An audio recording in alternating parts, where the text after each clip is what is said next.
Hey, this is Not a Tame Sheep, part of the Black Sheep Theology Network. Tonight we're talking with Josh Sherman from Tending Our Nets. How you doing, Josh? I'm doing pretty well. How are you? Good. So we're going to talk about Romans 9, and this isn't structured or anything. It's going to be just kind of meandering through. So if you're looking for something that is just going to go bang, bang, bang, this isn't it. We're going to just kind of breeze through this and start and stop and look for things as we go. So there'll maybe some dead air. I doubt there'll be too much of that. Yeah, probably not. So we want to talk about Romans 9. Yeah. And so let's start in Genesis. The very good place to start. It is a good place to start. So let's see here. Where does God talks to Abraham? Mm-hmm. Like and he says, what does he tell? Times. Yeah, more than once. Yeah. Seems like. And I was going to have this ready before we started. So I didn't. Oh, here we go. Genesis 17. Let's look at Genesis 17. Okay. Let me turn there.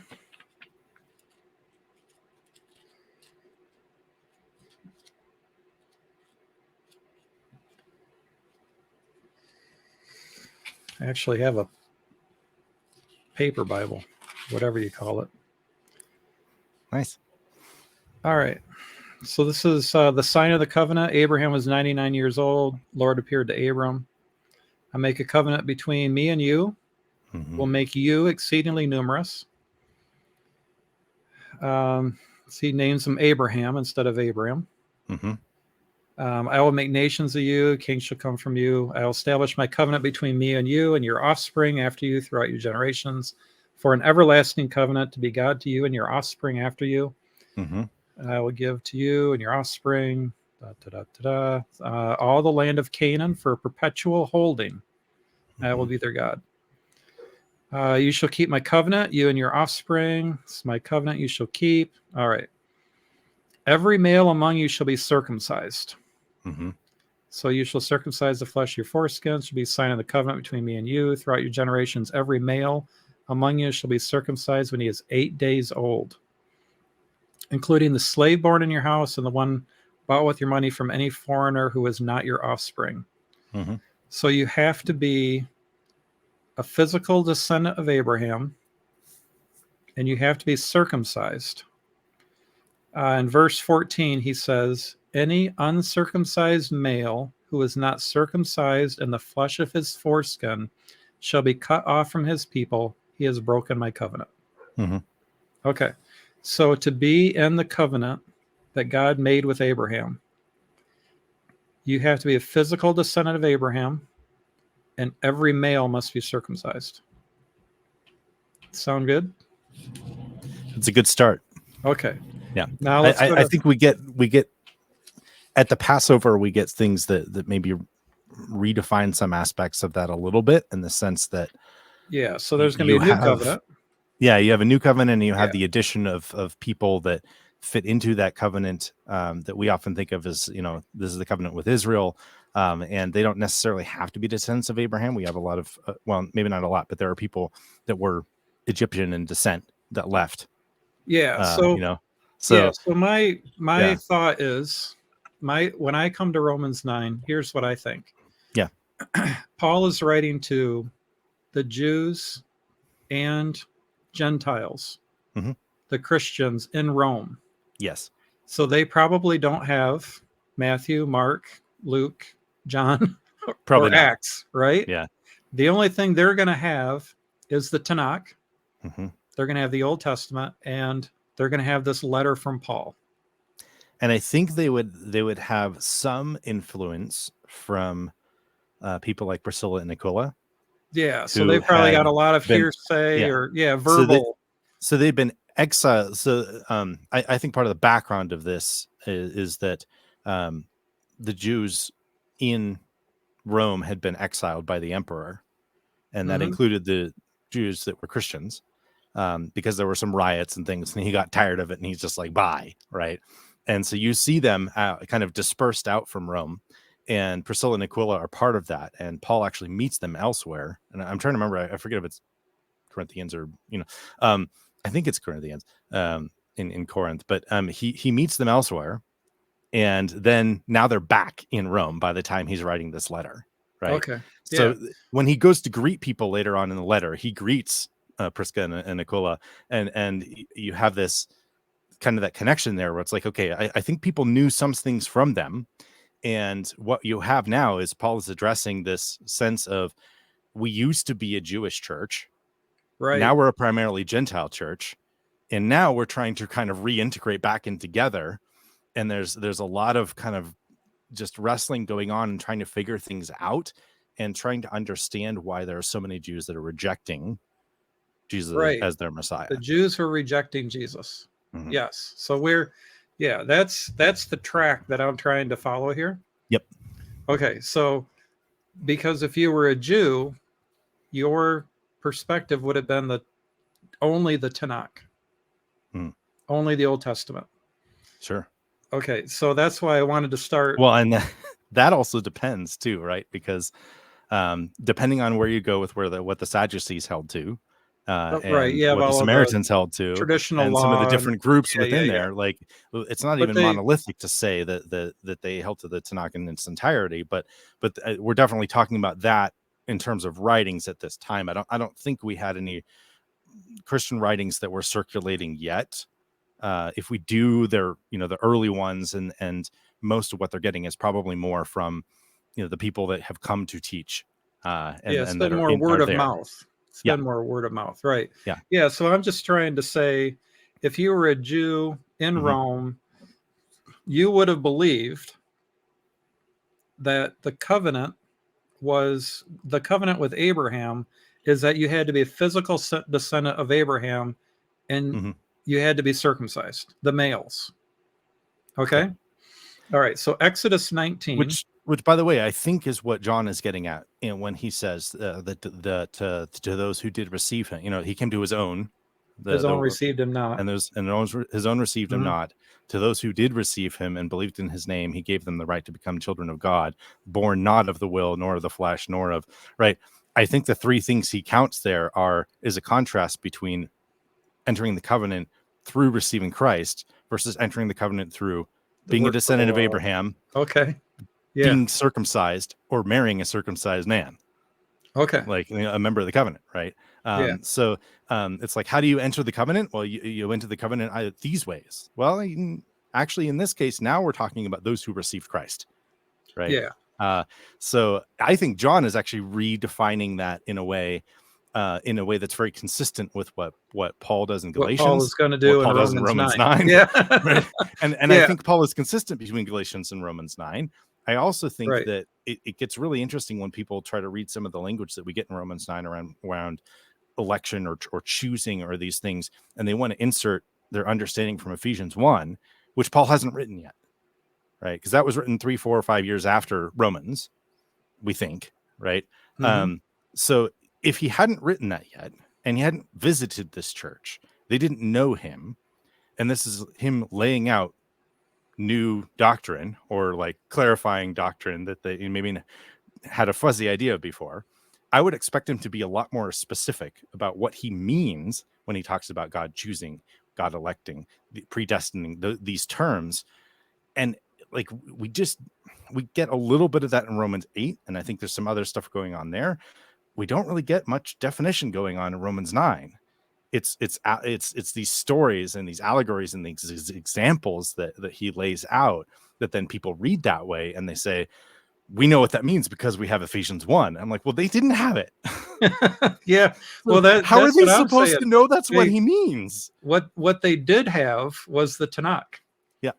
And so when he's writing to them, what they know, if you're a Jew alive at that, at the time Jesus was born, what you would know with certainty, because the Old Testament says so, what we call the Old Testament, that you must be a physical descendant of Abraham and be circumcised, right? From Genesis 17. in Exodus 19.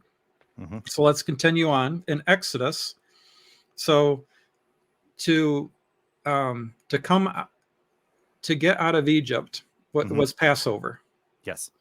Okay, so the lamb was slain, blood on the doorpost. They leave Egypt. And I think what we see there is that God is basically, it's almost like you have to declare your loyalty, right?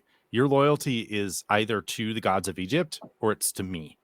Right. And so if you're going to declare your loyalty to me and I don't come through, you're screwed. Right? Because the Egyptians are going to come out the next day, see the blood. They're going to know who, like, point. you just marked your door, right? So like that is very much, it's not just a declaration of like, I'm identifying myself faith. that I believe this God, but it's actually trust in action, taking a risk. It's faith as in action. You're doing put it. Yeah, you're doing an act of faith. Putting the blood on. Man, that's a great point. Okay, so they go into the desert. 50 days after Passover. Yes. Pentecost, Moses goes up on the mountain, right? Yeah. And he gets the Mosaic law. Okay.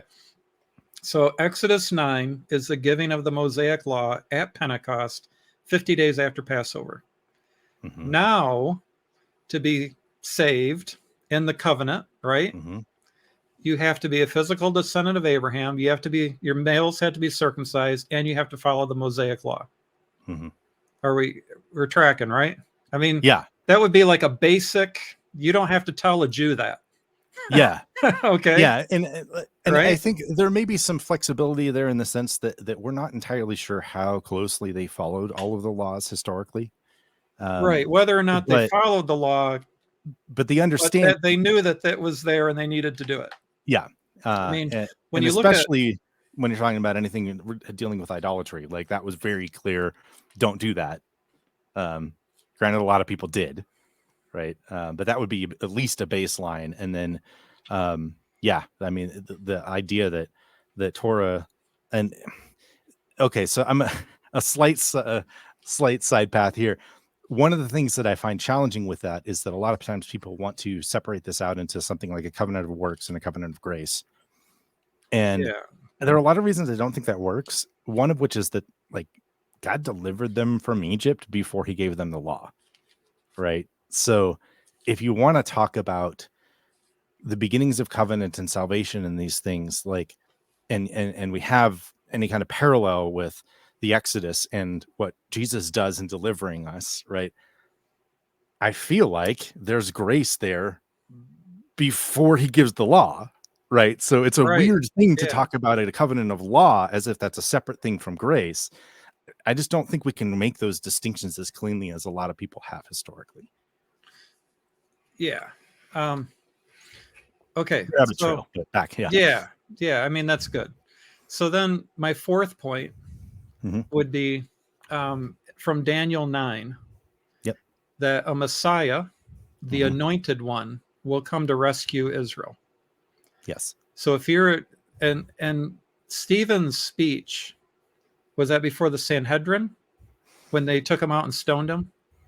I think he went before the Sanhedrin. He went before one of the Jewish, and he gives this long speech and he basically says, look, God said, do this.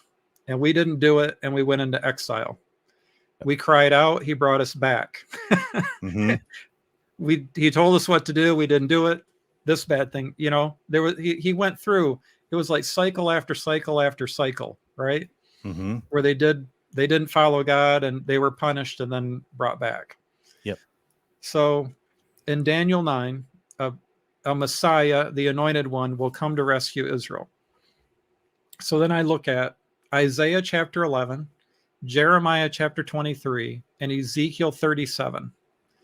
The Messiah will set up a physical kingdom and rule all of the land that Israel was promised. So in Genesis 17, God promised Abraham a physical land, right? Yep. So this Messiah is going to come. He's going to set up a physical kingdom. He's going to rule all of the land that was promised to Abraham and Israel. Then Look at Jeremiah chapter 46. The Messiah will conquer the land on the day of the Lord. So we're talking a Messiah will come. He will set up a physical kingdom. He will restore Israel to the physical boundaries. Does that make sense? So Yeah, if you're reading, if you're a Jew and all you have is the Old Testament, and even today, like I was listening to Ben Shapiro. He was at the University of Wisconsin, and this guy stands up and he says to Ben Shapiro, "Why wasn't Jesus the Messiah?"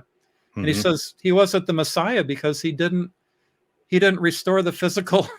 Yeah. He didn't set up, in Daniel 9, he's going to rescue Israel. In Isaiah, Jeremiah, Ezekiel, he's going to set up a physical kingdom. He's going to rule that land physically. And the Messiah will come on the day of the Lord, Jeremiah 46. So when this takes place is on the day of the Lord. And then, you get language about them not knowing the day of their visitation. Right. Well, that's more. And so you very much get a sense of like, this was the day of the Lord and you missed it, which is challenging. 2 Thessalonians. And there's a ton of stuff. I mean, going through and reading the New Testament after having read some stuff by N.T. Wright and kind of getting a sense of like, maybe more of this stuff was really describing what was going to happen soon than what's going to happen way out there, right? And I'm not talking full preterism, not a full preterist. I don't think you can do that. And I don't know how you can do that and have hope, because if this is all there is, what are we doing? But also, you talk about any kind of historic, holding to any of the historic creeds, like, you kind of can't do that and say like, I believe that, he's going to come and judge the living and the dead, because he already has in full preterism. Yeah, right? You got the Apostles' Creed is a problem. You run into the Apostles' Creed, the Nicene Creed, and the different things there. Yeah.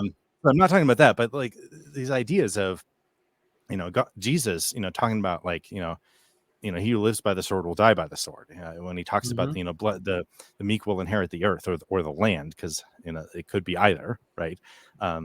Geese translating Eretz could mean a number of things, and a lot of times it meant the land of Israel. There's and talking about the temple being torn down, and you definitely get a sense, especially like when he goes in and clears out the temple, when he says den of robbers, like that connects into Jeremiah talking about the house at Shiloh that was destroyed because the people were not honoring God, right? So there's all of this stuff pointing to like, this bad stuff is going to happen. This is coming. This is, you are warned, you're being warned, and you need to listen to this, right? So there's definitely just a background there, I think, of this kind of stuff all behind the scenes, and this understanding of like, there's some big stuff coming, and you don't want to be coming about it the wrong way. You don't want to be on the wrong. You don't want to be on the wrong side of the day of the Lord. When you hear things like, he who lives by the sword will die by the sword, and the meek will inherit the earth. Yeah. Like, to me, reading it now, I look at that and I'm like, I feel like he's telling them, like, you are expecting a military Messiah, but that's not what's going to happen. And if you try to follow that path, it's going to be bad. Yeah. So that what you just said about that's what they were expecting. Yeah. Because when you read Daniel and Isaiah and Jeremiah and Ezekiel and, Joel, that the anointed one, the Messiah, will come to rescue Israel. He'll set up a physical kingdom, rule all of the land that Israel was promised. This will happen on the day of the Lord, that the Messiah will physically conquer by the sword. The day of the Lord then will be great for Israel and terrible for the Gentiles. So in the New Testament, the two disciples that come to Jesus and they say, Lord, when you come into your kingdom, I want to sit on the left and, I want to be on your right. They are talking about then, right? Because they know the Old Testament. They know the Tanakh. They know that when the Messiah comes, the day of the Lord is going to take place. It's going to be great for them. He's going to set up this physical kingdom that's going to restore the land of Israel. And they want to sit on his left and right in that physical kingdom, which they believe is going to take place. Right? The kingdom of God is at hand. Right? So they're expecting it to be now. Yeah. Not after I mean, they're that's why dead. you get, blessed is he who Right, comes in the name of the Lord on Palm Sunday. right. That's where you get the King of the Jews, although of course that was Pilate being rather tongue in Yeah, cheek. facetious. Yeah, Yeah. sarcastic. And you also get, the disciples after the resurrection saying like, okay, great, you're back. Are you now going to establish the kingdom? Right. Yeah. Yeah. And then when he resurrects, that's Mhm. what they say. Yeah. Now are you going to do it? So Because about they're this thing that, still saying that these promises in the Old Testament, Mhm. this is what it has to be. It has to be a physical, Mhm. right? So Stephen was before the Sanhedrin. That was Acts 7. Yep. So he says, look, Israel, we're under the Mosaic covenant. We reject God, we get into trouble, we call on God, he rescues us, then we reject, right? It's a Yeah. circular pattern. Okay. Well, and that pattern plays deeply into Romans 9. Right. People And don't see it because they're not really thinking about the Old Testament context of some of the things Paul quotes. But when we get into I will have mercy on whom I will have mercy, that's tying into the entire history of Israel. yeah. And it's So doing that because it's literally like what God says when he's like, I'm going to pass in front of you. Let me tell you what's going to happen and who I am. And then you have the whole golden calf thing. And then you have God actually pass in front of Moses, showing him his back. And as he's doing that, he declares his name and tells Moses who he is. And that in Exodus 34:6-7, so the 33:19 is what Paul quotes, but then 34:6-7 is like a recapitulation of that, right? And that is the most quoted passage in the Old Testament. which one? Exodus 34:6-7, where he talks about I will have mercy on whom I will have mercy, and I will have compassion on whom I will have compassion. Okay. I will not leave the guilty unpunished, but those who are faithful to me, I will have grace for 1,000 generations. That whole thing, different bits and pieces of that get quoted throughout Israel's history in the Old Testament, and the pattern of it is pretty stark. It's a lot of like, hey, like, I brought you the law and you did the golden calf and I didn't kill you all. Right. And then like you did it again with the high places and I sent you into exile, but I still brought some of you back. Right. So you have this sense of this like throughout Israel's history. Right. I think what Paul is doing is he's pointing to this and he's saying God has defined himself by being faithful to his covenant. So there's no injustice in God, but let's see where the injustice is. Right. Over and over and over again, when we see this quoted, it's talking about God being faithful to the covenant while Israel is not.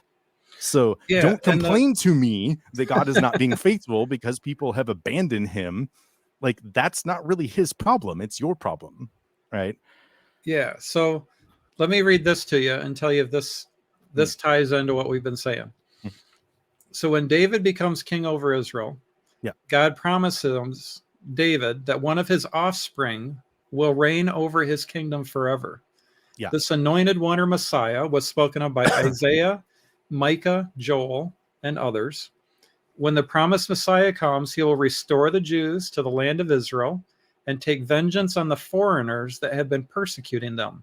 Mm-hmm. At the time of Jesus' ministry, the Jews were looking for a Messiah to defeat Rome and restore the kingdom of David. Their understanding was that both of these would happen at the same time.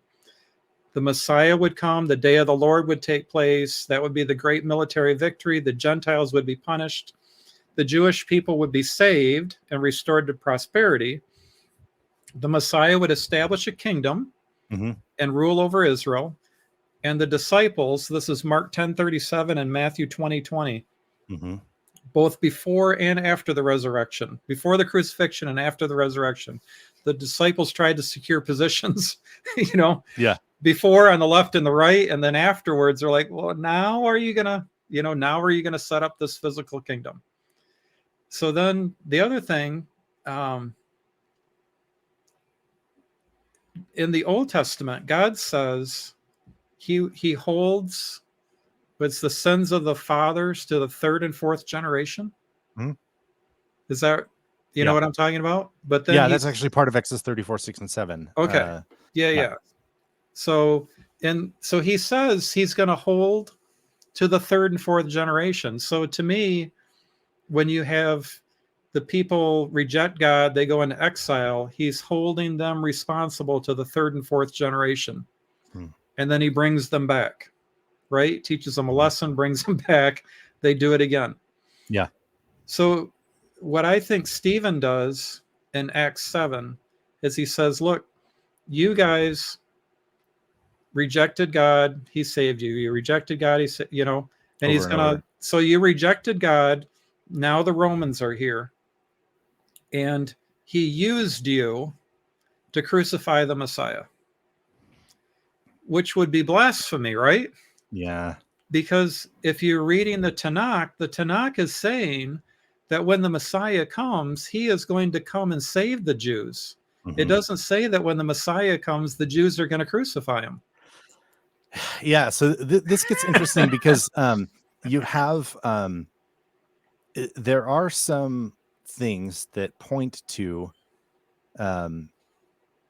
expectations for like different kinds of messiahs too.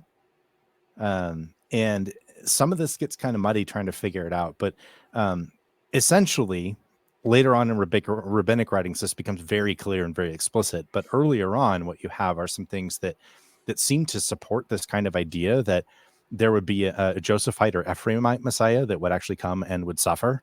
And then there would be a Davidic Messiah that would come and would rule. And so one of the debates that happens, one of the debates that happens is whether that truly was an understanding that the people had or not.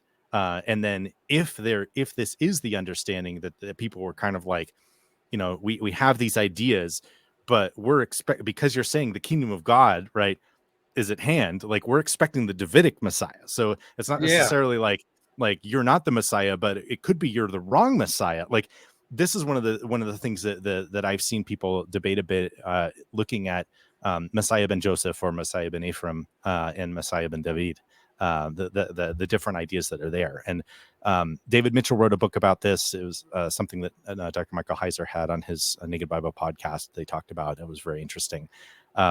Yeah, I'm not entirely sure what to think about some of the history and like when people really had a clear expectation of what.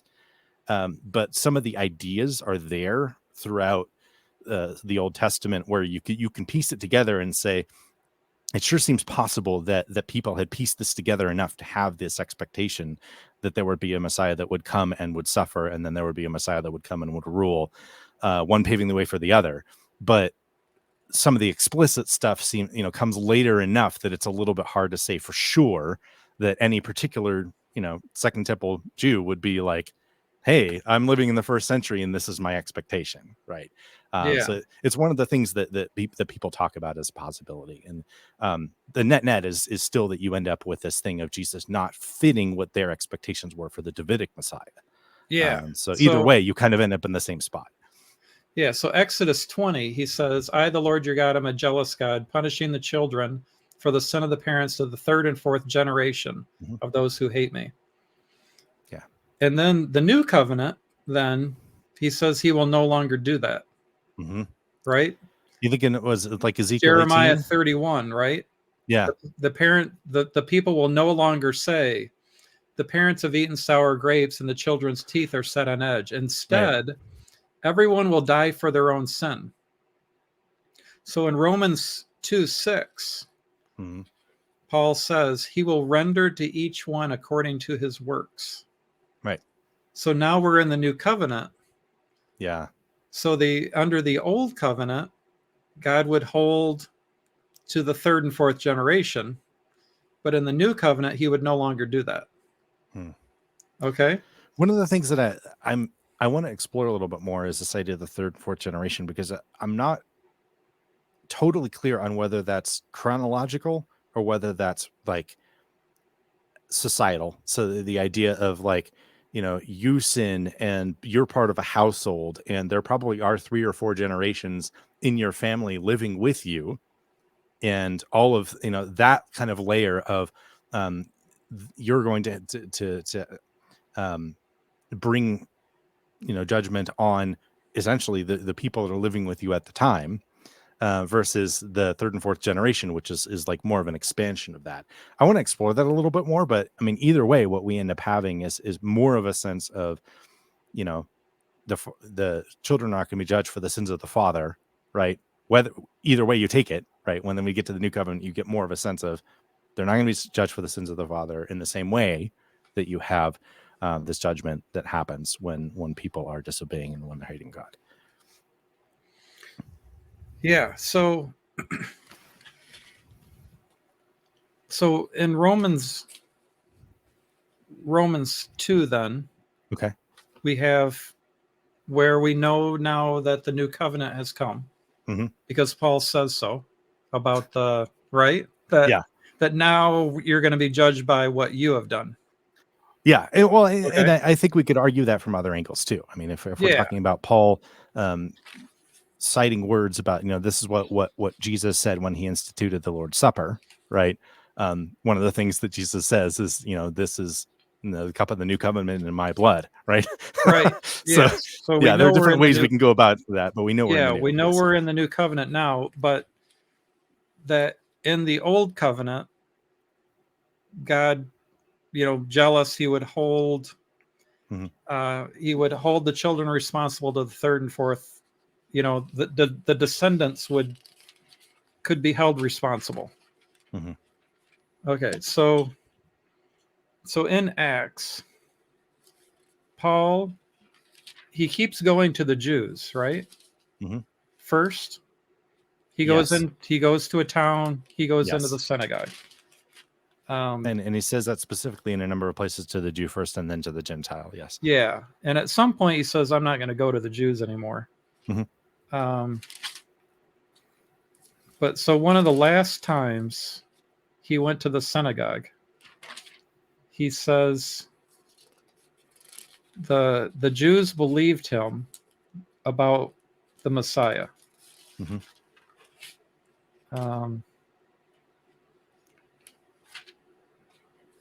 I thought I had it in this Word document. I don't have it. I'm not sure why. Okay. So I'm going to look here a second. Well, and isn't that where they some believe and then more come, and then you get... Well, so they believe that Jesus is the Messiah, and then he says the Gentiles are included in the new covenant, and they kick him out. Yep. You remember where that is? Oh man. Let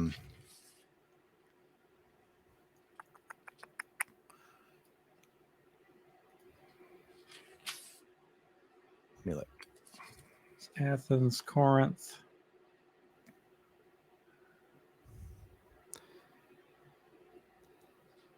So another kind of piece of context that's really interesting with this is the way that James quotes Amos 9 in Acts 15. The Hebrew text talks about the remnant of Edom, right? Deliverers will come from Zion, and you get a sense of kind of conquering Edom, which could be a stand-in for talking about the nations. And when James quotes it, he actually quotes a different version, and he does kind of a word play that then kind of comes over into the Greek. So it's like a really interesting kind of thing where it's like there are multiple layers of what's going on, and you have to kind of sort through it. But he renders it more, instead of from Edom, from Adam, from the remnant of mankind, right? And so he actually kind of takes that and says, like, actually what's happening is that we have a deliverer who's actually delivering all people from their slavery to the gods of the nations and sin and death and demons. And it's just another one of those places where you see not just Paul, but other people, other apostles saying, no, we're in a new place. This is a different thing.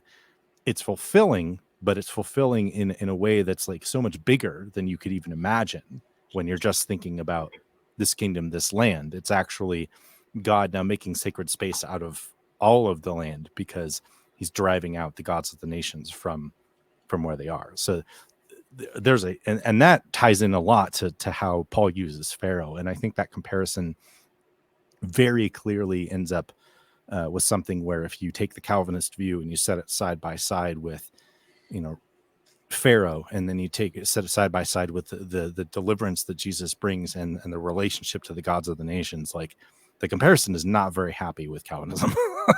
Like, it really just doesn't come out very favorable at all. We can get into specifics about that. But yeah, I'm looking for the same thing you are now as I'm talking. So Yeah, it's Acts yeah. 22. Okay. So Paul is in Jerusalem.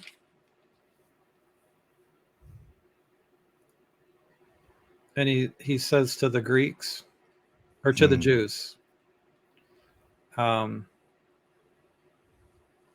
he is about to be brought in the barracks. He says to the tribune, "May I say something to you?" So he has to let me speak to the people. Yep. So Paul stood on the steps and motioned to the people for silence. And then when there was a great hush, he addressed them in the Hebrew language. So he's talking to the Jews. Brothers and fathers, listen to the defense that I now make before you. I was a Jew born in Tarsus, brought up in the city at the feet of Gamaliel, educated strictly according to ancestral law, being zealous for God, just as all of you are. And then, he talks about persecuting the Christians, and he gives this whole conversion story. Mm-hmm. And then in verse 21, he says, "Then he said to me, go, for I will send you far away to the Gentiles." Mm-hmm. Up to this point, they listened to him. But then they Yeah. shouted, "Away with such a fellow from the earth, for he should not be allowed to live." So what I think is the Jews could tolerate everything that he had said about, that Jesus was the Messiah and all of that. But when he said that the Gentiles were in the new covenant, that so contradicted their view of the Old Testament and what the Messiah would do. Because the Messiah is going to come, he is going to take vengeance on Rome. Yeah. And if the Gentiles are in the new covenant, that means Rome is in the new covenant. Yeah. Right? Yeah. So you can't. And it's fair to just say, we're using broad terms, but not to say that everyone that was a Judean or that was a descendant of Abraham, Isaac, and Jacob at this time had the same opinions, thought the same way, whatever. But what we're talking about here is the people that primarily were Judeans that rejected Jesus as the Messiah, right? So there are plenty that believed, and the apostles did, and Jesus was of Israel. I'm just trying to set a stage that if you were a Jew and you were alive at that time, and all you had was the Tanakh, we see the Jews acting in a way that's consistent with them believing, those things, that you have to be a physical descendant, you have to be circumcised, you have to follow the law, Messiah, when the Messiah comes, it's going to be the day of the Lord. He's going to set up a physical kingdom. All of those things are going to take place. So in Romans, in the earlier chapters, so we talked about like chapter 2, where he says, now you're going to be judged by what you do, not by to the third and the fourth, right? So we're in the new covenant now. Then he says somewhere in here, and I don't have it highlighted, or I probably have it highlighted in the online version. He says that the Gentiles are in the new covenant. So he's writing this letter to reconcile the Jews and the Gentiles together into one church. Into one body, Right, into one body. So chapter 2, circumcision is of no value if you obey the law. Right? He's talking about circumcision and uncircumcision and keeping the law. And, for a person is not a Jew who is one outwardly, nor is true circumcision something external and physical. A person is a Jew who is one inwardly. Real circumcision is a matter of the heart. It is spiritual and not literal. So, he's saying that the Gentiles are included in the new covenant. So this is, he's talking to the Jews, he's talking to the Gentiles, he's trying to reconcile them together and saying that they're all included in the new covenant. And there's so many parallels between Romans 3 and Romans 9. It's kind of scary, right? And if you look at them and you say, you line them up side by side and you see the way he progresses things, a lot of that is very similar.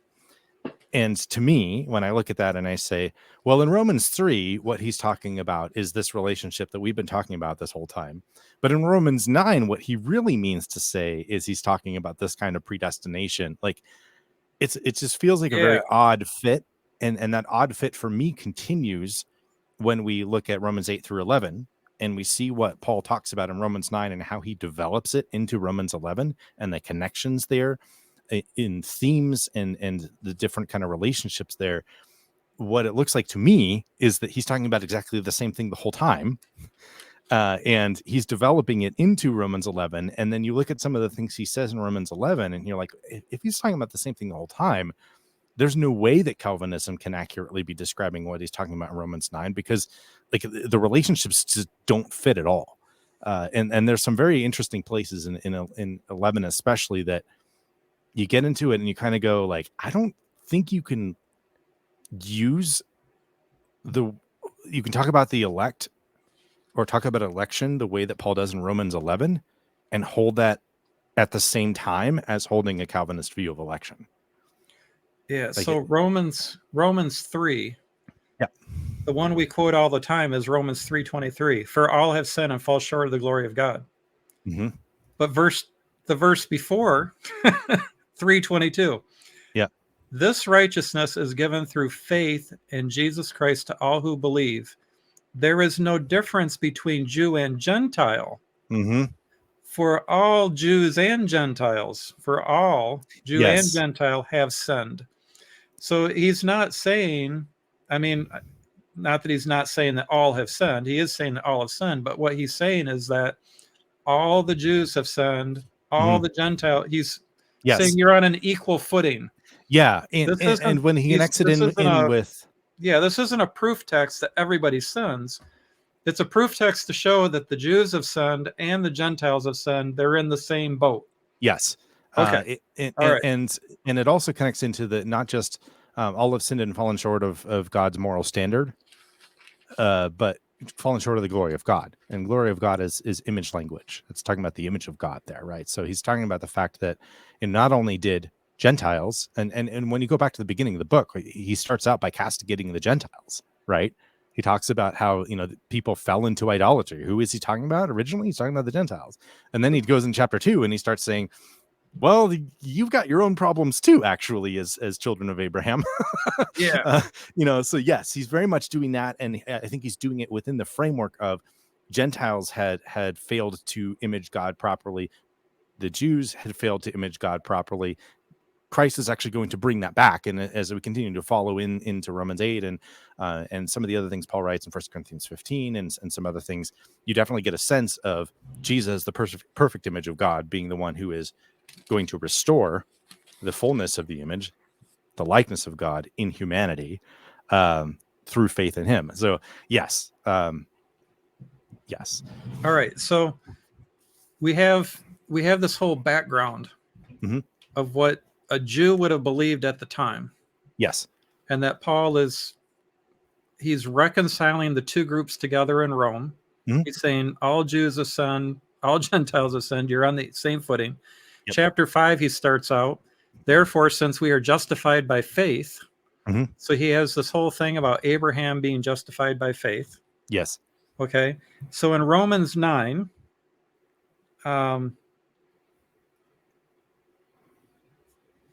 in Romans 9:11, okay, Romans 9 is not about God's election.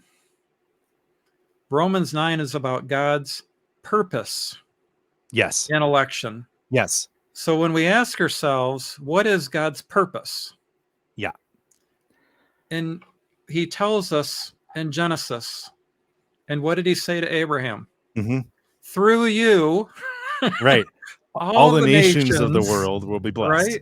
Yes, so absolutely. When we read Romans 9, we have this whole backdrop of here's what the Jews believed.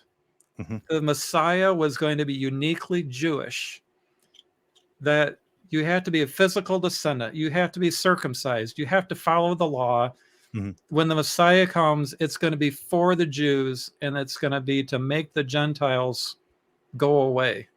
They're going to be driven out of the land. The kingdom's going to be restored. It's going to be a physical kingdom. Joel 3, they're going to suffer for all the wrong Yeah. that they have done to us. So Paul says, well, no, the Gentiles are in the new covenant. So now what does he need to do? He He needs to needs show to how give God an has been faithful example. to Israel. He needs to give an example Hmm. from the Tanakh Okay. to show a Jew that it's not by physical descent. Mm-hmm. So he says in verse 8, Romans 9:8, in other words, it is not the children by physical descent who are God's children. It is the children of promise who are regarded as Abraham's offspring. Yep. How are they counted? By faith, right? Yes. Romans 5:1. It's Yes. by faith. And further So, down in Romans 9, he says the same thing. He says, what shall we say then? The Gentiles, they came at this by yeah, they faith, came obtained by it. faith. And the So people, Romans, so Romans 9:11. Here's the Okay. problem verse, right? Sure. Before the twins were born. Mhm. So here's twins. They're Mhm. both physical descendants of Abraham. Yes. Okay. Before they had done anything good or bad. Mm-hmm. So what's good and bad? Following the Mosaic law. Mm-hmm. To be in the covenant, you have to be a physical descendant and follow the Mosaic law. This is before they have. So it's not that they didn't follow the Mosaic law, right? Right. They hadn't been circumcised yet because they hadn't been born, Mm-hmm. right? Well, and Not by works, to but of look him at who calls, right? to look at the other side of this, what it doesn't say is before the foundations of the world, I decree, in order that the right. purpose of God according to election might remain, not by works by the one who calls. God chose Jacob and hated Esau, right? It says while Yeah. they're before they were born, while they were in the womb, right? In the womb is in time, post creation. That Yeah. immediately puts us outside of the realm of whatever we want to talk about with Ephesians 1, which is before the foundations of the world, Yeah. right? So we're talking about a different subject matter here, automatically, Yeah. just by virtue of the time domain we're talking about. Yeah. Ephesians 1, we can, yeah. Oh, yeah. We can go through that too. But so the sticking point for the Jews from Acts 22 is that the Gentiles are included in the new covenant. Yep. And Romans is being written to bring the Jews and the Gentiles together. Yes. And if you believe as a Jew that you have to be a physical descendant, you have to be circumcised, and you have to follow the law. And Paul says, here's an example from the Old Testament of twins who are both physical descendants before they've been circumcised and before they followed the law.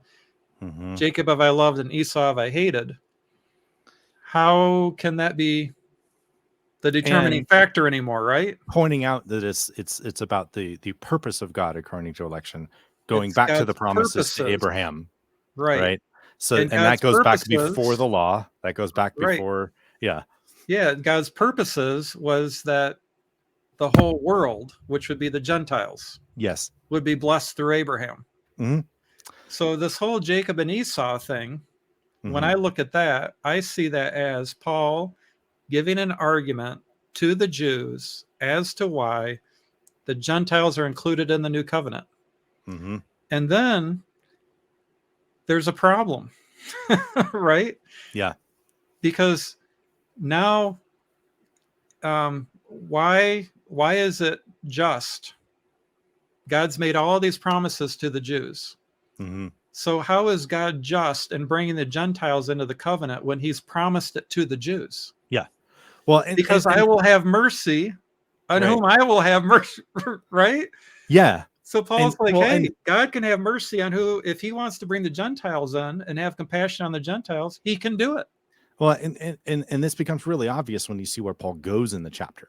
Right? Yeah, at the end. A lot of people go to it and they're just like, and then he brings in Hosea to talk about Gentile inclusion. And what is that? That wasn't about the Gentile. Like they get all fixated on the specifics here. And like the point I feel like Paul is making is that Israel was conceived in God's mercy, and they were preserved over and over and over and over Right. again by God's mercy, to the point where he sent them to exile. And then Hosea talking about, she who is not loved, I will call loved. They who are called not my people, I will call my people.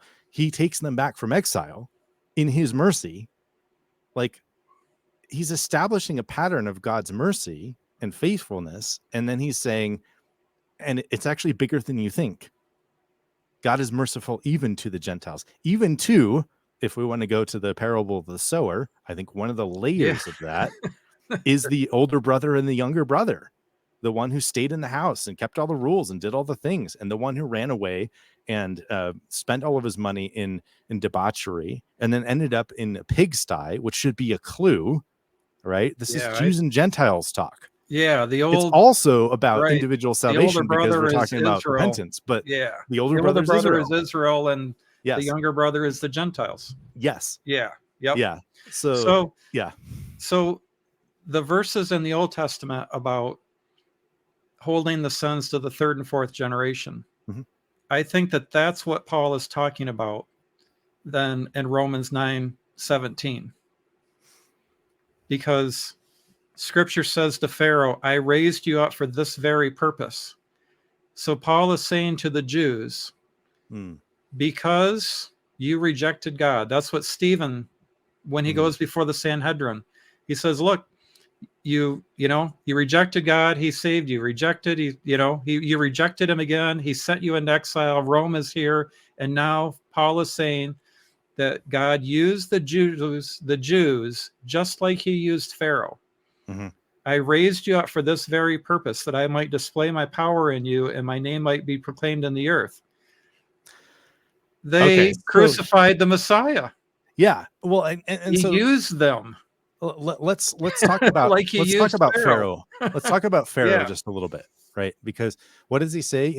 That my name might be let me make hold on. I just skipped a little so when too far. When he says God will have mercy on whom he wants to have mercy and harden who he wants to harden, I think Paul is using Pharaoh to say that if God wanted to use the Jews after they have rejected him over and over and over and over again, and he's brought them back, if God wants to use them like he used Pharaoh and have mercy on the Gentiles, and if God wants to use the Jews like he used Pharaoh to crucify Christ, which they did, then God can have mercy, on who he wants to have mercy, and he can harden them if he wants to harden them, and which is what he did. And he goes on in Romans 11 to specifically talk about the hardening as being something that was temporary and was only part of Israel. Right. And it was because John 6:44, right? They can't come because God isn't drawing them. Yes. Right. And then when I'm lifted up, I will draw them into me. Right. Yes. So Paul is saying from John 6:44 to when Christ was crucified, God hardened the Jews. He used them like Pharaoh. Who are you to talk back to God that he used you to crucify the Messiah and bring the Jews and bring the Gentiles into what should have been yours? Yeah. Right. But also then saying it can still be yours if we go into Romans 11. Because he wants to have mercy on you. Yes. Because Paul starts out the chapter saying, I would die, right? Yes. If I could bring in my brothers. Which is Paul speaking basically in persona Moses, right? Because he's going back to where Moses is like, dude, like, God, don't kill them for the golden calf. Yeah. Take me instead, right? Yes. And so he's putting himself in that place. And then he goes in, great. and he brings in, I will have mercy, which is what God says to Moses as he's like, I'm going to pass in front of you. And I'm saying this, and then I do pass in front of you, and I say the same thing, basically. Like, there's differences, but a lot of it is the same. And then you get into Hosea, which is about the ones who are not loved, being loved, not my people, being my people, and not mercied, being mercied, depending on what version you look at. That's all there in the Hebrew, and Robert Alter translates it as not mercied, mercy. And then James. Is that where you're saying that it's quoted that way in the book of James, or Is Oh, that something different? and then James talks about the deliverers will come from Zion and conquering Edom, and then twists it into the deliverers will come from Zion, and the remnant of mankind of Adam will be delivered, right? Okay. So he opens that door again to Gentile inclusion, and honestly, we see that all through the prophets. So part of what I think we see is that both Jesus and Paul and a number of other people in the New Testament are basically saying, like, dude, like, if you were reading the prophets, if you read Moses, you would know these things because it's there, right? My house will be a house of prayer for all nations, right? That doesn't just come by killing all of the nations. Other things need to happen there, right? Yeah. So it's just different, and there's these layers of things there. And when we get into Pharaoh, like, one of the things that's interesting for me is, so that I may demonstrate my power in you, and so that my name might be proclaimed in all the earth. If you take a Calvinist view of that, you're saying so that when people at the end of everything, when I judge the people that I send to hell and people see them burning in hell, my name is glorified. Yeah. So you're It's instantly disturbing.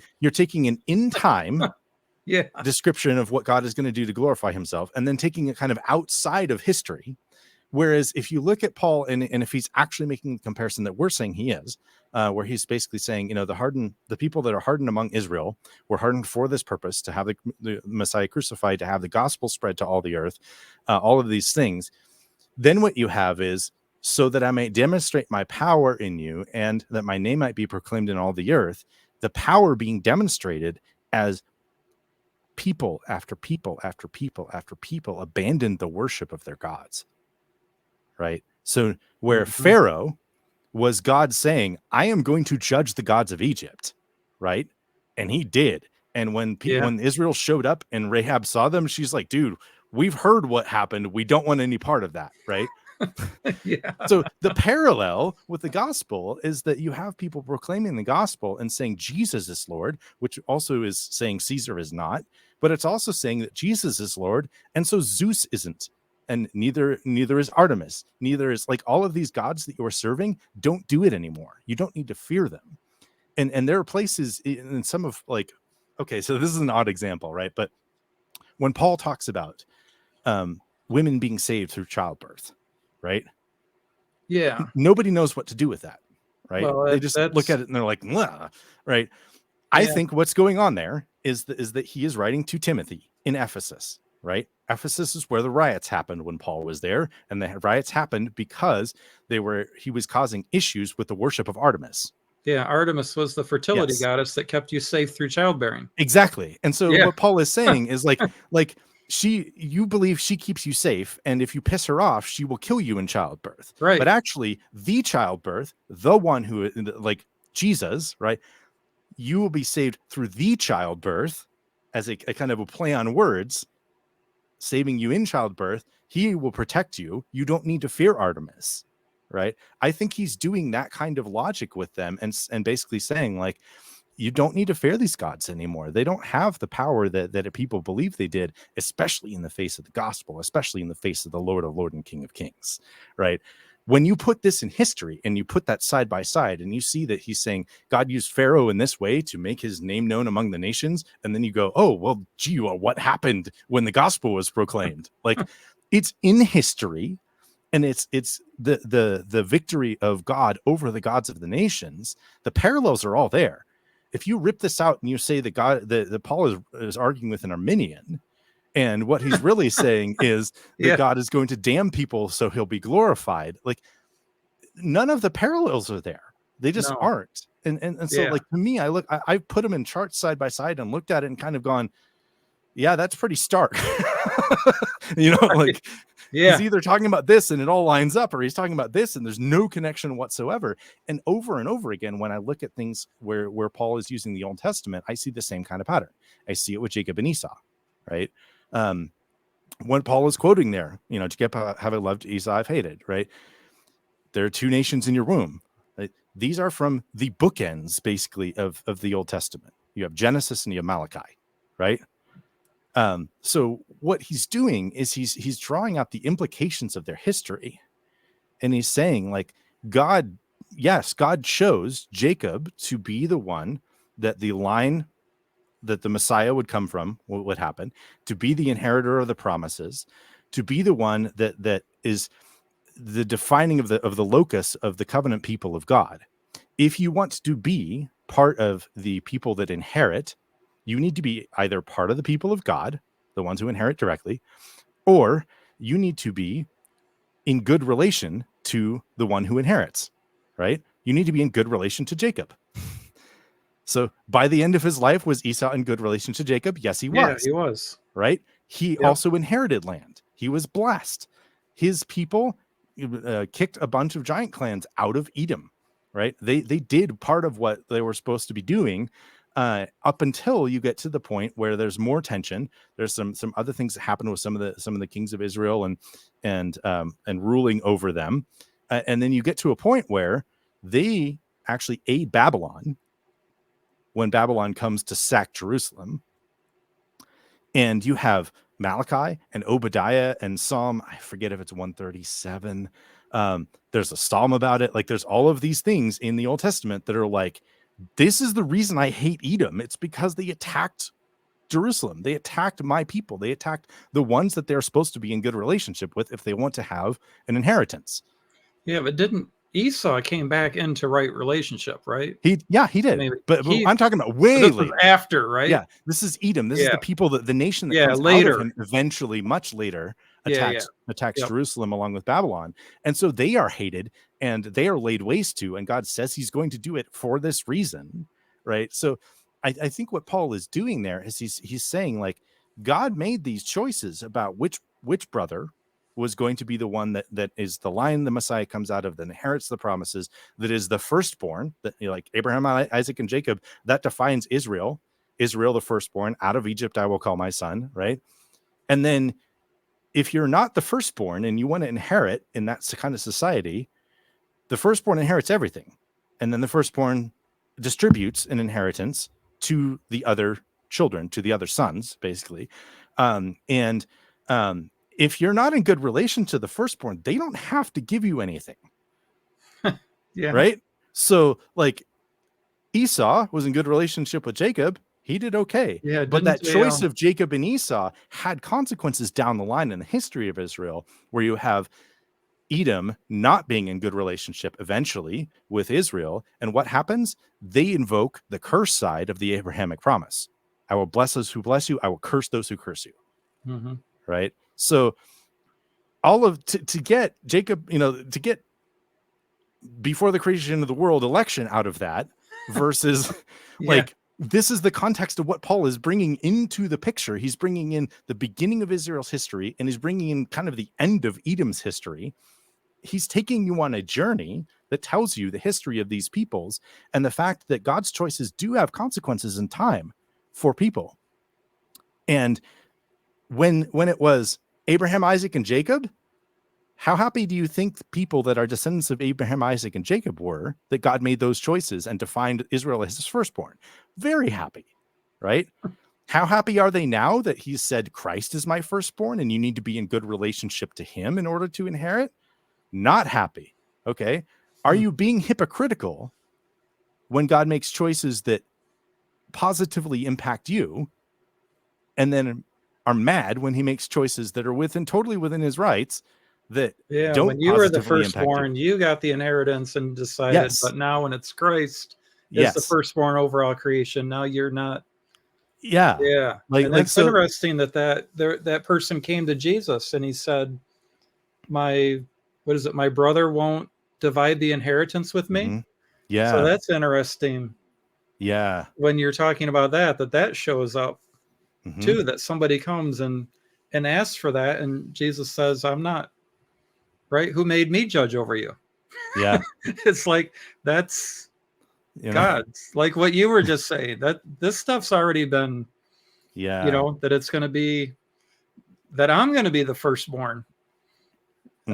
That's interesting. Yeah, so I think there are all of these layers, and I think what the connectivity between what you've been studying and what I've been studying and what we're saying is, when Paul talks about things in Romans 9, he is bringing in the rest of the letter before it, And he's taking a lot of themes and developing them into the rest of the letter, especially into Romans 11. And the rhetoric, the logic, the arguments he makes, the way he traces those themes matters. And the Old Testament passages that he quotes matter. And the context of those Old Testament quotes matters. And when we put that history back into place, and we're talking about what the expectations were for the Messiah, when we're talking about what happened with Jacob and Esau and what happened with Israel and Edom, the more that we start to put these building blocks back into place, I will have mercy on whom I will have mercy, putting that back into place. Paul putting himself in the place of Moses, putting that back into place. Paul quoting Hosea, like putting that back into place. What we see, I think, is a very different picture of Romans 9 than what we get when we read Calvin, when we read any of the people, the derivative of him. Yeah, it's just a logical... it's what I call biblical literalism, where you ignore the context and just, just that's what it says. That must be what it means, that it's all decided from before the foundation of the world. It's about God's election. It's not about God's purposes in election. Right. Yes. Because God's purposes in election were to include the Gentiles in the covenant, which is what Paul is saying. Yes, exactly. Which is the whole. So to me, if you trace it out, like, I think you can trace out the Calvinist view. And I think what they're doing in tracing out objections and things, you can logically follow that. And I think they follow the logic. I just think they're actually looking at the wrong subject when they do that. Yeah, they're looking at election. So they're on a parallel path, and they're not actually following what Paul is talking about. So it seems like this totally fits, but then you compare it to another parallel path, what we've been talking about, that follows the same logic, that is talking about something different. And then you compare the two, you kind of go, oh man, like this, one of these things is not like the other. Yeah, there's so many problems with so many other verses. Mm-hmm. But like we were talking earlier, you have to, like the ESV just flat out changes verses to make it fit. So one of the other patterns that we have there with Hosea that's very interesting, if the election that we're talking about is synonymous with love and hate, right? Jacob I've loved, so Jacob is elect. Esau I've hated, or you could say not loved, right? Logically, right? If that's what we're talking about, if the Calvinists are right, why does Paul then go on to talk about Hosea, where God says, you were not loved and I will call you loved? Why would he take the same theme and develop it in a way that doesn't have this linear sense of you're elect, you're reprobate, that's it, go home? Like, the pattern I think we see over and over again is God, the mercy in God, taking Israel back, defining them in his mercy, preserving them in his mercy, sending them to exile because that's what's needed. And frankly, that's actually what enables. So this is another dimension of the hardening, right? They go out into exile, in the Assyrian exile. They don't come back. They get assimilated into the nations. But a lot of them still are, practicing their, Jewish belief. Later on, you have Pentecost, right? What is Pentecost? Pentecost is a feast. Pentecost is when people actually would travel back to, it's one of the pilgrimage feasts, right? So they would travel from the nations to Israel. In Acts 2, you have people from every nation under heaven, every nation, and people which is a Rome. clue back to Babel, right? Because all the nations are defined in Genesis 10, and then in Babel you have Genesis 11, the scattering of the nations, right? You have all these themes of connectivity, the dividing of language, and now people can hear and they can understand because the Spirit is there, right? It's the reversal of Babel, and God brings that about because he seeded the nations with his people through the exile, which again is him working out his purposes in election. Yeah. Right. Like, there are many, many layers of this. And I think that, that people, it says there were people, Jews from Rome at Pentecost that became believers, that became Christians. Yeah. And then they went back to Rome, but they wouldn't have had Matthew, Mark, Luke, John, or Acts. No. So that's why I think this letter to Rome, to the Romans, So, like in Ephesians, here's Ephesians 3. Okay. So, Paul, a prisoner of Christ Jesus, for the sake of you Gentiles, surely you have heard about the administration of God's grace that was given to me for you. That is, the mystery made known to me by revelation, Mm-hmm. as I have already written briefly. In reading this, then, you will be able to understand my insight into the mystery of Christ, which was not made known to people in other generations, as it has now been revealed by the Spirit to God's holy prophets and apostles. This mystery, so the thing that wasn't made known Mm-hmm. previously, but Right. is now, this mystery is that through the gospel, the Gentiles are heirs together with Israel, Mm-hmm. members together of one body, and sharers together in the promise in Christ Jesus. So that's why I'm looking at Romans 9 going, Paul is going to the Old Testament and he's Mm-hmm. bringing forward these examples of Jacob and Esau and Pharaoh and saying to the Jews, Yes. you've misunderstood it. This is why it's a mystery, because you're reading it, Yes. seeing that you have to be a physical descendant and you have to be circumcised, you got to follow the law, and the Mm-hmm. day of the Lord is good for the Jews.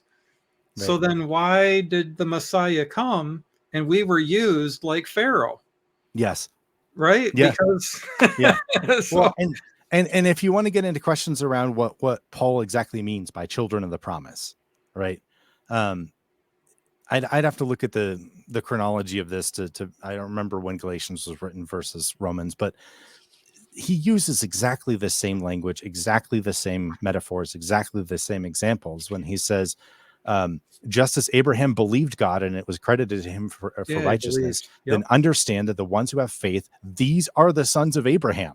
And the scripture foreseeing that God would justify the Gentiles by faith, proclaim the good news in advance to Abraham, in you all the nations will be blessed. And that's from Galatians 3. So you just get this very continuous sense that when he is talking about the promises, when he's talking about the children of the promise, when he's talking about children of Abraham, right? This is what he means. And it's what he means in Galatians, and it's what he means in Romans. Like, it's consistent. He's consistent with himself. Yeah. When you guys, I was listening to that episode about the atonement, and you were Yeah. talking about vessels, I think, of common use. Yeah. So in Romans 9:21, he says, Mm-hmm. has the potter no right over the clay to make out of the same lump one object for special use and another for ordinary use or common use? Yes. So what is the different? I know you guys said Yeah. something about that, and I was like, that seems significant. Yeah. So, I mean, when you're talking about well, the examples I've usually seen are things like, special use would be something you drink out of versus common use being something you pee Toilet. into, right? Yeah. Yeah, exactly. But if we're going back to the law, then you have this idea of the sacred versus the profane, or the holy versus the profane. And the idea is, something that is set apart for God's purposes versus not, right? If it's not, it doesn't necessarily mean it's bad. It's everyday normal things, right? So the vessels is a very interesting one, because the word skeu that's used there is only really used a few times in the New Testament. And one of them is in Acts 9, right? When God tells Ananias, like, Paul is going to be my vessel to take the gospel to the Gentiles, right? So that would be an example of the noble purpose of being a vessel of mercy. He's literally proclaiming the mercy of God to the Gentiles, right? And then if you look at one of the other places where it's used is in, First Timothy. No, wait, is it First Timothy or Second Timothy? Second Timothy, yeah, Second Timothy 2. Now, in a great house, there are not only gold and silver vessels, but also wood and earthenware ones, some of which are for honorable use, and some of which are for ordinary use.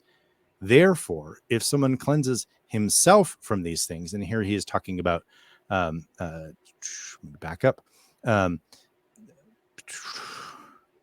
remind people of these things, solemnly urging them before the Lord not to dispute in words. This in no way benefits is beneficial and leads to the ruin of the hearers. Make every effort to present yourself approved to God, a worker having no need to be ashamed, guiding the word of truth along a straight path. But avoid pointless chatter, for it will progress to greater ungodliness, and their message will spread like gangrene. So he's kind of going through all of these things, right? And then he says, however, the solid foundation of God stands firm, having this seal: the Lord knows who are his, and everyone who names the name of the Lord must abstain from unrighteousness.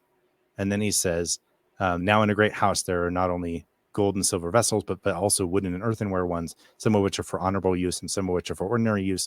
Therefore, as someone who cleanses himself from these things, from unrighteousness, right, he will be a vessel for honorable use, set apart, useful to the master, prepared for every good work, right? So again, when we look at some of these things, we look at the vessels, we look at the potter and the clay, right? And there are different passages you can go to talk about the potter and the clay, but one of them is Jeremiah 18, where it's very clear that God says, like, if I plan judgment upon you and you repent, I will relent of that judgment. And if I plan good for you and you go into idolatry and sin, then I will, basically the same word. So it's like, repent of the good that I had, I will not give you the good that I'd planned for you, which doesn't sound like determinism. Well, the thing and that I B find, is, that I find interesting about that passage, yeah, is it says, well, I went down to the house of the potter, and there was a pot in his hand, or the pot became marred in his hand. Mm-hmm. Did the potter mar it, or did the pot mar itself? Right. And like if you know what you were pottery, just saying about the context, it's like, follow. Right, the pot was what marred itself. Yeah. Right, and then he remade it over. And then he's like, oh, well, then I'll use it for this purpose instead. Right. Right. So it wasn't that the potter marred the pot so he could make it over into something else. Right. The pot became marred. It marred itself by its own choice.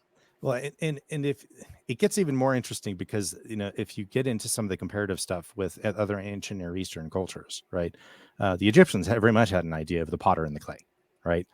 When Pharaoh went to have all of the children of Israel, the firstborn of Israel, all the male children of Israel killed, right?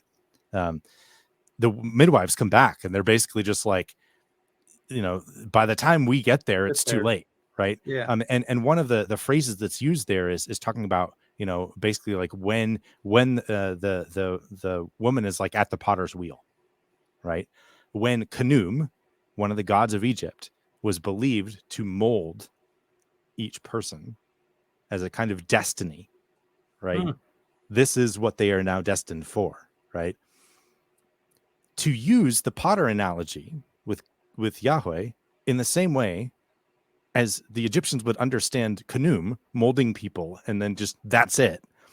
When you have things like Jeremiah 18, is not only kind of odd, but like, how much do you want to be comparing God to the pagan gods, especially when you have Pharaoh brought into Romans 9 to specifically talk about the destruction and judgment on the pagan gods? Like, it's a very awkward thing.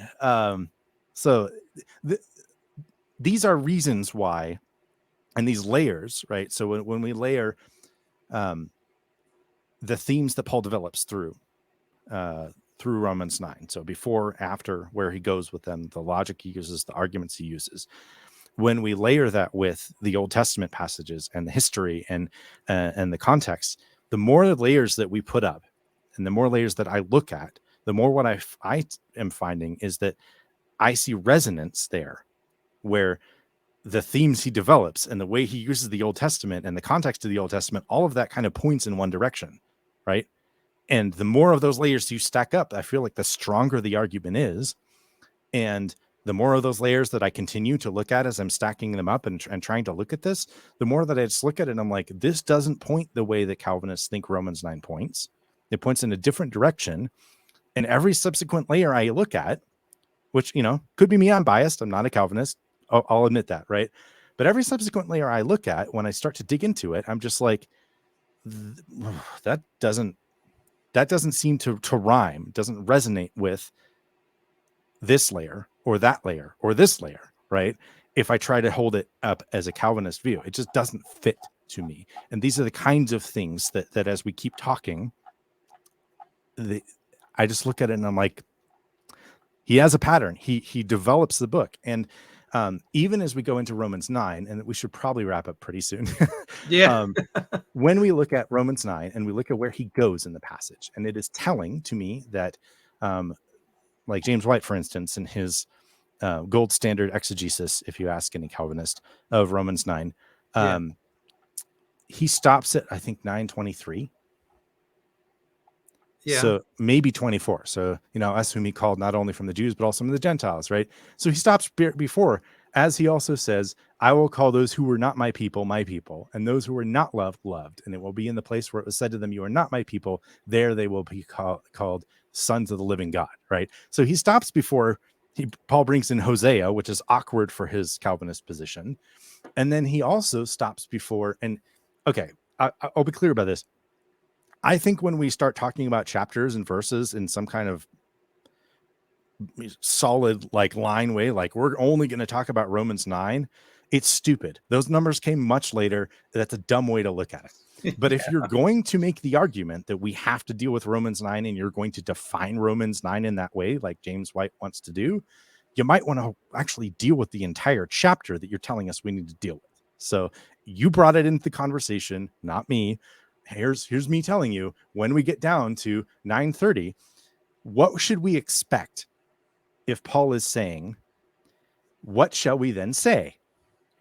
That God has chosen Jacob as a representation of the elect who are bound for glory, irresistibly graced, elected, brought to perseverance of the saints, tulip, all this, and he's chosen Esau to damn. That's not what he says. He says nothing like that, right? He says exactly what he says in Galatians. He says exactly what he's talking about in Ephesians when you talked about it. He says exactly what he says in a number of other places. What then shall we say? That the Gentiles who did not pursue righteousness attained righteousness, even the righteousness that is by faith, but Israel pursuing the law of righteousness did not attain to the law. Why that? Because they did not pursue it by faith, but as if by works, right? So he brings it to a place that is nothing like what Calvinists say the entire focus of the chapter is. And it's just like, so, I mean, let's talk about this for, so we're not just bashing on Calvinists. Sure. So let's talk about Augustine for a minute, just to, kind of wrap this up maybe. Yeah. So Augustine was born in 354 in North Africa. His mother was a Christian. His father was a pagan. He received a Christian education, but when he was 18, he moved to Carthage. He fully indulged in his pagan culture, had a son out of wedlock at the age of 19. When he was 19, he read Cicero and declared that while rhetoric was his profession, his heart was in philosophy.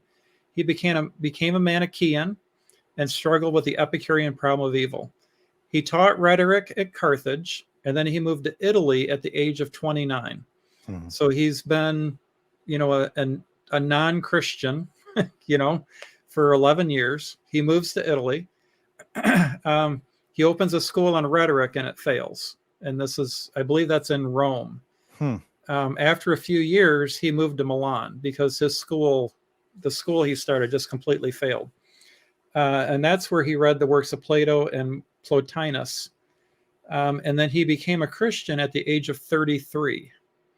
So he becomes a Christian at 33. Mm-hmm.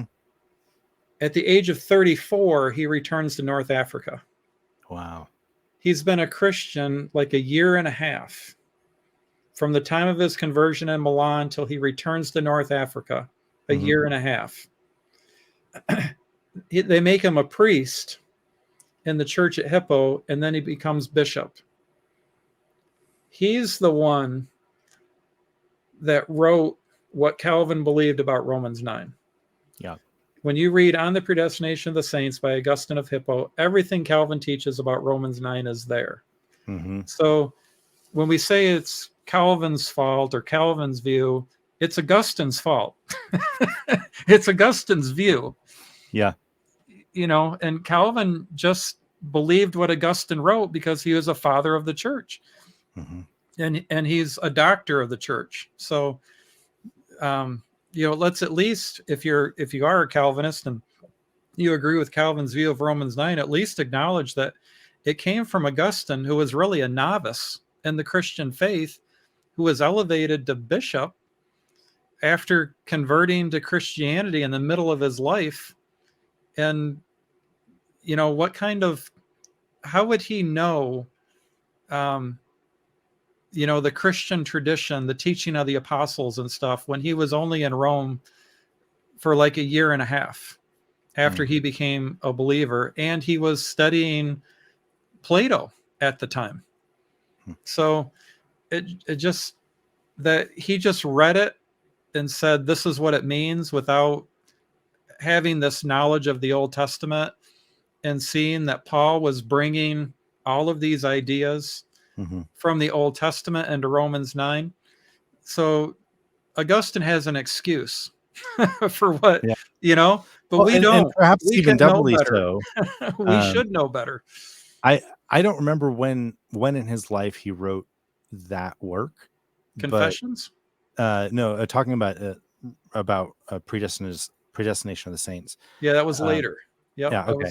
Yep. He may have had more Greek then than he did earlier. But Well, we know that Greek, at least early on, he didn't like it, and he didn't really learn it. I think that was a lifelong hatred. And there's definitely ideas out there that's true. If that's true, then what he was doing was not just reading Romans 9 and kind of taking it somewhat literally, but he was also reading it in Latin. And there are things he would miss in Greek doing that. Yeah, and he taught rhetoric.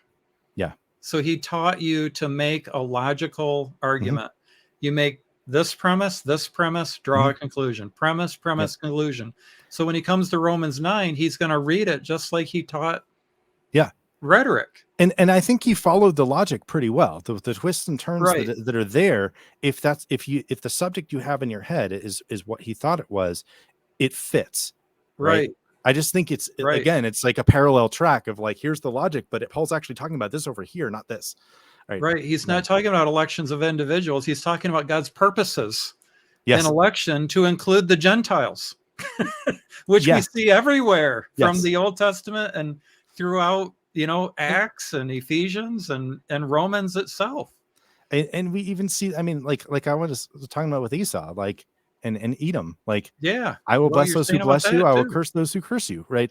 That also is connected to the Abrahamic promise. So Esau I have hated. If you want to actually get into hate, that Esau was about anything, that was actually Edom that was hated in Malachi. And it was because of what they had done, because they attacked the people of God. It was because they cursed the people of God, who were the people that inherited the promises of Abraham. So it's just like all of it is connected into those purposes. All of it is connected into those promises. And if you miss that, then you end up with this thing that gets very odd, and you end up with things that get kind of weird, where you end up saying what Paul is saying in Romans, and I'm going to bring it right back here. He says, I have, great distress in my heart, for I wish myself could be accursed for the Christ, for the sake of my brothers, my fellow countrymen, according to the flesh. So he is talking about his fellow descendants of Abraham, Isaac, and Jacob, right? Yeah. And he goes on to say, they are Israelites to whom belong, right? What belongs to these people that are descendants of Abraham by the flesh? The adoption, the glory, the covenants, the giving of the law, and the temple services, and the promises, to whom belong the patriarchs, and from whom is the Christ according to human descent, who is God over all, blessed forever. Amen. So one of the things he lists there is the promises, right? Yeah. How is he then going to go on to argue logically, like, but actually, like, it's not all the descendants that God made those promises to, it's just the people that are elect. Like, and Esau is a reprobate when Esau came back and reconciled. Right. So it just doesn't make sense with the context. Yes. That's why I think he's making this argument that you're thinking that you have to be a physical descendant and circumcised and follow the law. Here's two people that doesn't apply to from the Old Testament, from your scriptures. So you're looking at it wrong. For not all who are those who are descended from Israel are truly Israel, nor are they children because they are descendants of Abraham, but in Isaac will your descendants be named. They have to be children, or that is, it is not the children of by human descent who are the children of God, but children of the promise are counted as descendants. And he tells us who those are in Galatians. It's people that have faith, right? Right. It's not and the about, Gentiles, the mystery is that the Gentiles are included. which is where he goes with Hosea and where he goes in 9:30 with they did And what he faith. says in Romans 3 and Ephesians. Yes. And one of the kind of finer points on this that I think is interesting is when he goes later and he says like, but the Israel, like, they didn't obtain because they tried to do it as if by works, right? Mm-hmm. They did not pursue it by faith, but as if by works. So the whole thing about faith and works, there's a lot of argument about that. And one of the things that's really interesting to me is if you start connecting this into some of the other parts of the law, like the sacrifices, right? Those were works. You were supposed to go and take a sacrifice, right? God also really didn't like them if you didn't have faith, right? So is it about faith versus works, or is it about obedience, trying to do it? To obey is better than sacrifice. Yeah. Right. So is it always faith versus works as a strict dichotomy, or are we talking about faith and then trying to do works without actually having faith, without that allegiance, without that loyalty, without, like, if you try to do that, it's empty, and God knows it, and he doesn't like it, right? Then what you have is a bribe, not a gift of hospitality that you're providing to God when you bring a sacrifice, right? Yeah, I think the confusion is that Paul says that you are not saved by works of the law, and he says you are not saved by doing enough good works. Right. So you're not going to donate enough money or help enough ladies across the street, right? You're not going to be a good enough person, right? And you're not going to get in by doing the works of the law.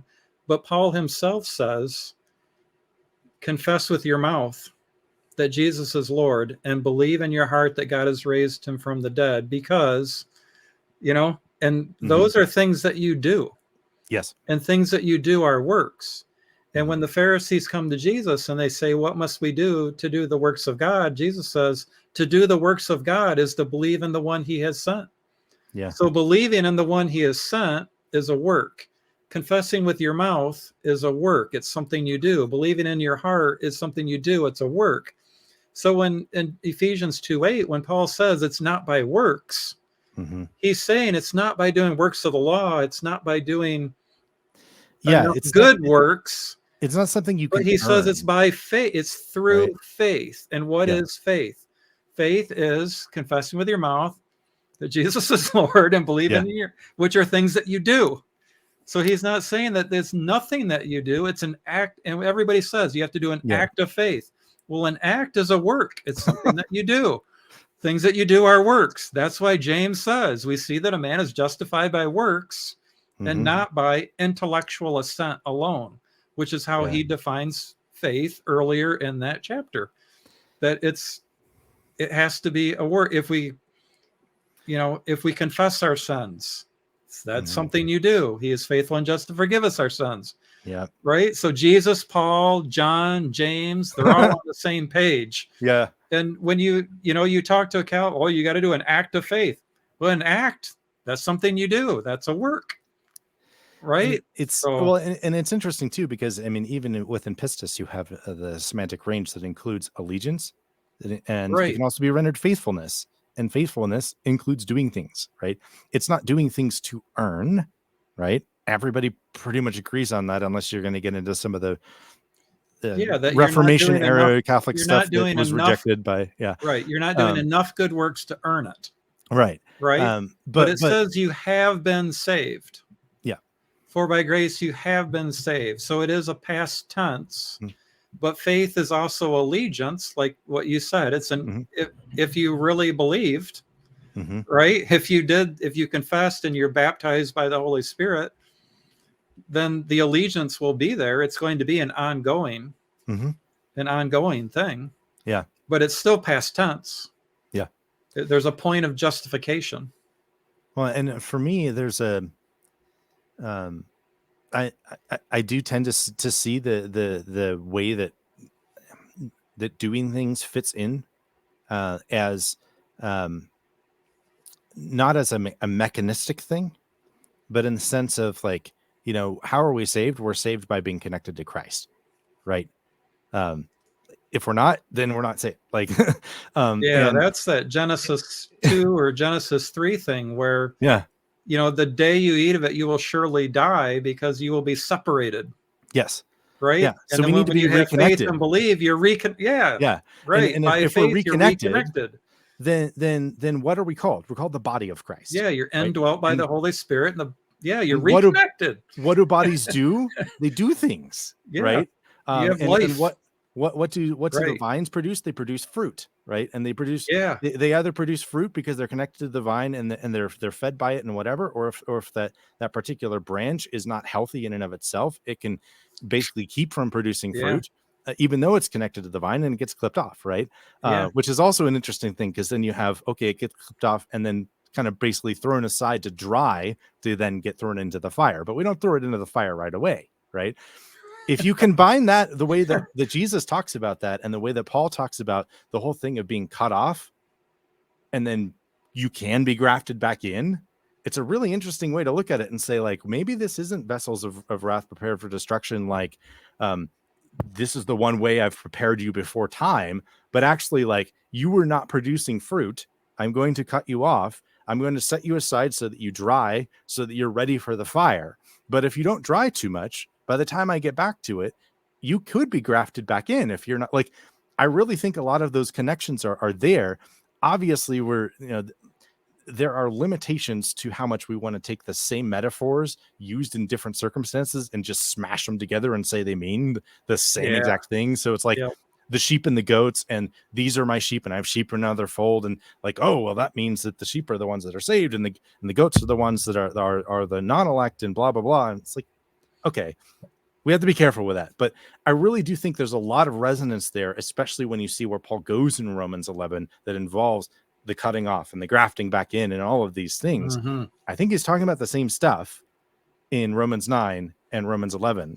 And I don't think it's what Calvinists say. Well, we agree on that.